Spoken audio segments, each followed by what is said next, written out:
Great to have you with us this morning. Thank you. Thanks for having me. Of course. And we're going to get into a bunch of different angles, but there's something specifically I wanted to talk about with you. I heard you touch on Get Up, and I found it fascinating. So obviously, you were an executive member of the NFLPA, and you were fighting for player safety, essentially. And then we're seeing in this emails that Jon Gruden was criticizing that, trying to reduce concussions and protecting players. What was your response to seeing that aspect of these emails? Yeah, shocked. I mean, just added on to all the other, different areas that were just, atrocious. But the one in particular you're asking me about, Dominique Foxworth and I were actually on Get Up this morning, and he and I were in the trenches together, fighting for player health and safety. And that was my largest charge, in all honesty, as we were trying to negotiate the deal.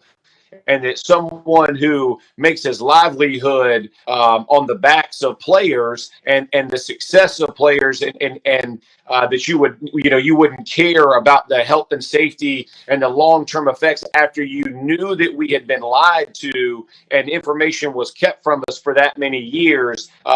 It was saddening to hear it, because the truth is, I learned a lot about business. I learned a lot about people in the negotiations. And when I saw how many people wanted to fight against because we might not get as much practice time, or the game is going to have to change, or whatever excuse anybody gave me, it was almost laughable, Molly, because at the end of the day, our careers are short and there's a lot of life after it. And we've been fortunate, Keyshawn, fortunate players have moved into the media, but that's not the story for everybody. And people have to make what money they've made in the game last for a lifetime. And I know public perception, all those things, but man, health is the most important factor leaving the game. And I told that to players since I was in the game and post game. If you ain't got your health, you don't have anything. I don't care how much money you got in the bank. It doesn't mean a thing. And so that's the thing we wanted to fight for. Just another disappointing to have. Jeff Saturday, let me get a bit more general here, asking you this question. I know how taken aback I was when I saw the New York Times article last night, right around the time. I saw the article for the first time when Adam Schefter came on with the breaking news about how Jon Gruden would resign during Monday Night Football. When you first read the article, when you heard the details, can you express what you thought, please? I was shocked. They were making fun of me in the meet this morning. We're all in there for Get Up. They were talking about. I was, man. And again, I don't know Jon Gruden. I mean, other than pleasantries, right? Hello, conversations, brief conversations, or an interview type deal. I didn't know him. The only person, in all honesty, that I'd ever heard kind of take shots at Jon Gruden was Keyshawn. And so, it was kind of. Real, like, I had never heard any of those things. And when a guy's around the game, Stephen A., as long as Jon Gruden has been in the game, whether he was coaching or a part of broadcasting or coaching again, you would think some of those things would have been talked about more or more openly. And I was just like you, man. I was taken aback. I was shocked, because that is just not nothing I had ever heard about Jon Gruden as a person ever aligned with that.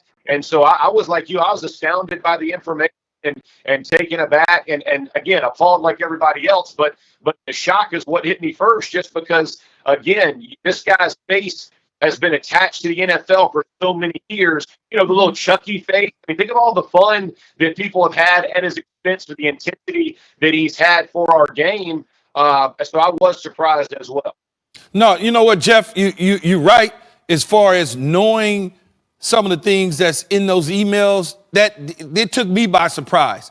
But his behavior in being like this used car salesman is what I always knew him as.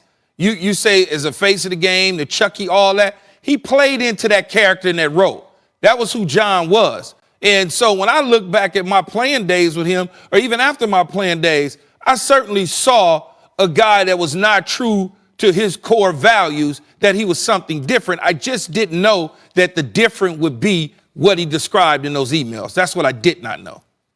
And Keyshawn, that's a great point. And I will say this, and even as I was thinking about this when I heard you guys talking in the earlier part of the show.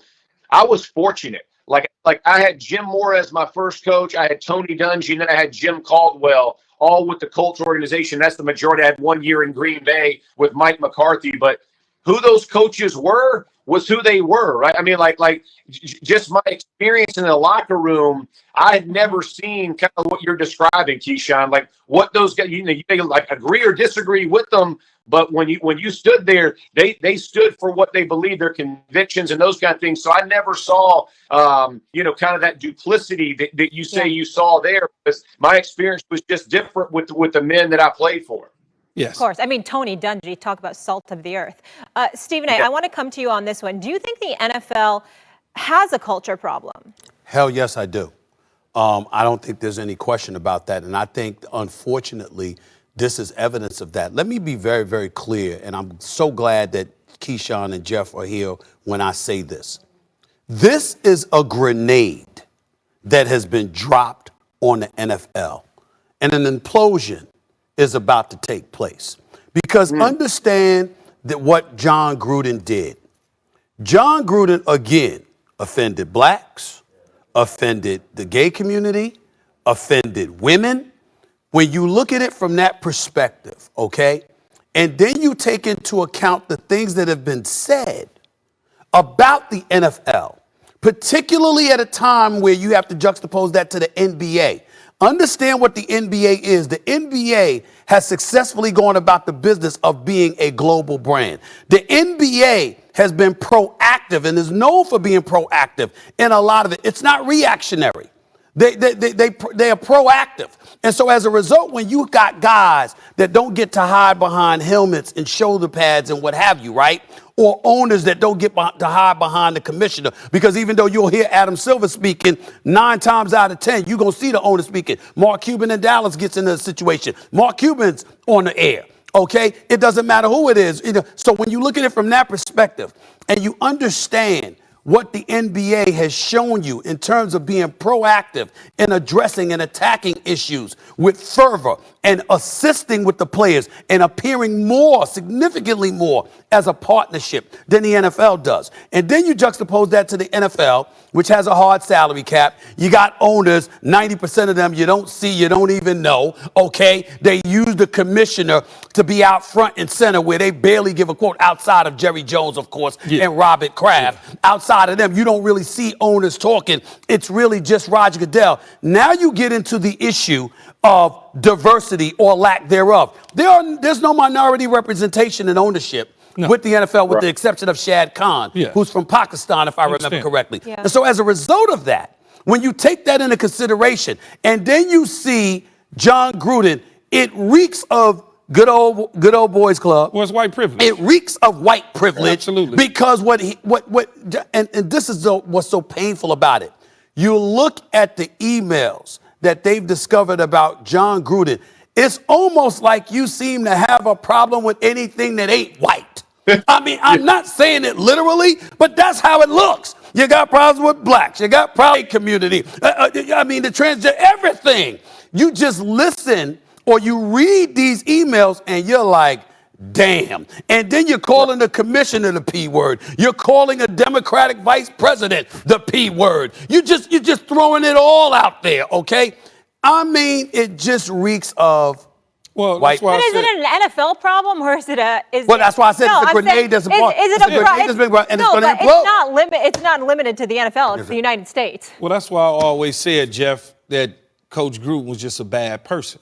I didn't know all of these things, but his behavior pattern, just at times in the way he dealt with players and dealt with coaches, you can certainly sense that he's not a stand-up guy like most people thought he was. And in the end,